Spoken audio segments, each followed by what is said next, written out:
Hello friends. महिलाओं में सर्वाधिक पाया जाने वाला कैंसर ब्रेस्ट कैंसर होता है। अक्टूबर माह को ब्रेस्ट कैंसर अवेयरनेस माह के रूप में मनाया जाता है। मैं डॉक्टर राजश्री दीपक गोहतकर, गायनेकोलॉजिस्ट एवं director Rajdeep fertility research centre एवं आईवीएफ सेंटर से आज आपको बताना चाहती हूँ कि दिन प्रतिदिन ब्रेस्ट कैंसर का इंसिडेंस बढ़ता जा रहा है। ओवरऑल यदि देखें मेल्स और फीमेल्स दोनों को मिला के तो सबसे ज़्यादा पाए जाने वाला कैंसर ब्रेस्ट कैंसर ही है। इसका इंसिडेंस 13.5% है ओवरऑल सारे कैंसर्स में, और दिन प्रतिदिन इतना बढ़ता जा रहा है कि प्रत्येक 22 महिला में से एक महिला ब्रेस्ट कैंसर से ग्रसित हो रही है। पहले सर्वाइकल कैंसर अथवा बच्चेदानी के मुंह का कैंसर सबसे बहुतायत में पाया जाता था, परंतु पिछले कुछ वर्षों में ब्रेस्ट कैंसर सर्वाइकल कैंसर से भी ज़्यादा होता जा रहा है। पहले ये पाया जाता था कि 50 वर्ष से अधिक उम्र की महिलाओं में ब्रेस्ट कैंसर बहुतायत से पाया जा रहा है, परंतु पिछले कुछ वर्षों में 30 से 50 वर्ष की उम्र के बीच यह कैंसर बढ़ता जा रहा है।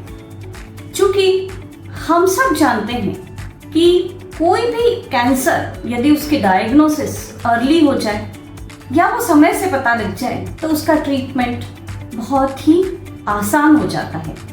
और जितने भी कैंसर्स हैं उसमें ब्रेस्ट कैंसर की प्रोग्नोसिस या उसका ट्रीटमेंट सबसे सरल और सबसे लाभदायक अर्थात 100% क्यूरेबल है।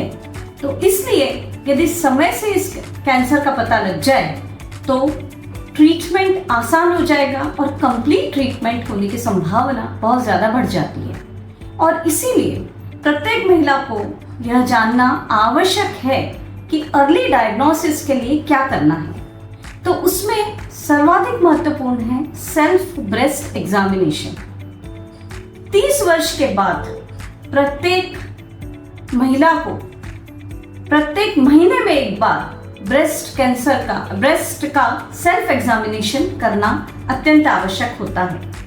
और सेल्फ एग्जामिनेशन के दौरान यदि कोई छोटी सी भी गांठ या ब्रेस्ट से कोई डिस्चार्ज पता लगता है तो इमीडिएटली आपको अपने डॉक्टर की सलाह लेनी चाहिए।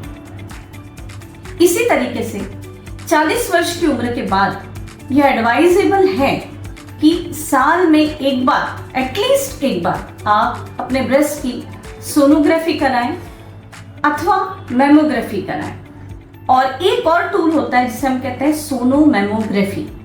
तो ये सारे टूल ऐसे हैं कि इनके द्वारा अर्लीस्ट डायग्नोसिस की जा सकती है, और यदि अर्लीस्ट डायग्नोसिस हो जाती है तो ट्रीटमेंट और क्योर बहुत अच्छा होता है।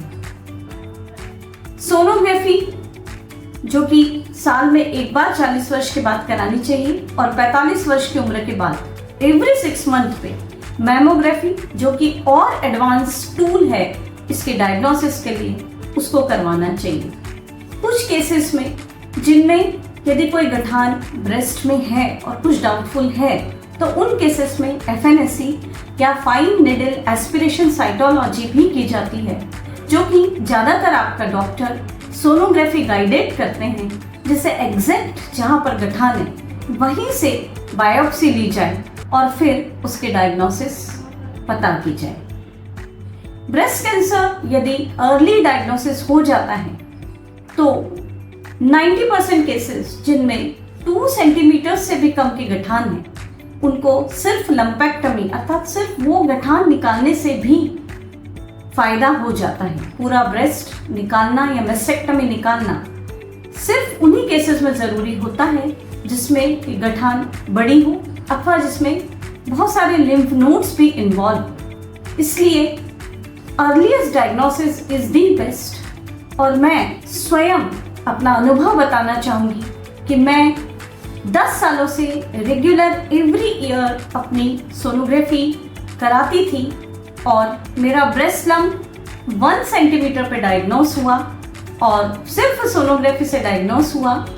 हमारे यहाँ ही डॉक्टर संगीता सक्सेना जो कि इसमें अत्यधिक एक्सपर्ट हैं, उन्होंने डायग्नोस किया और सिर्फ सर्जरी से ट्रीटमेंट हो गया, किसी भी तरीके की कीमोथेरेपी या रेडियोथेरेपी की जरूरत नहीं पड़ी। इसलिए आप सभी महिलाओं को ये बताना चाहती हूँ कि early diagnosis is the best, और इसलिए आप सभी अवेयर रहें अपने हेल्थ के प्रति, रेगुलर सेल्फ ब्रेस्ट एग्जामिनेशन करें, टाइम पे सोनोग्राफी अथवा मेमोग्राफी कराएं, और किसी भी तरीके की कोई भी शंका हो तो इमीडिएटली अपने कंसर्न डॉक्टर के पास जाएं, एग्जामिन कराएं और इन्वेस्टिगेशन करें।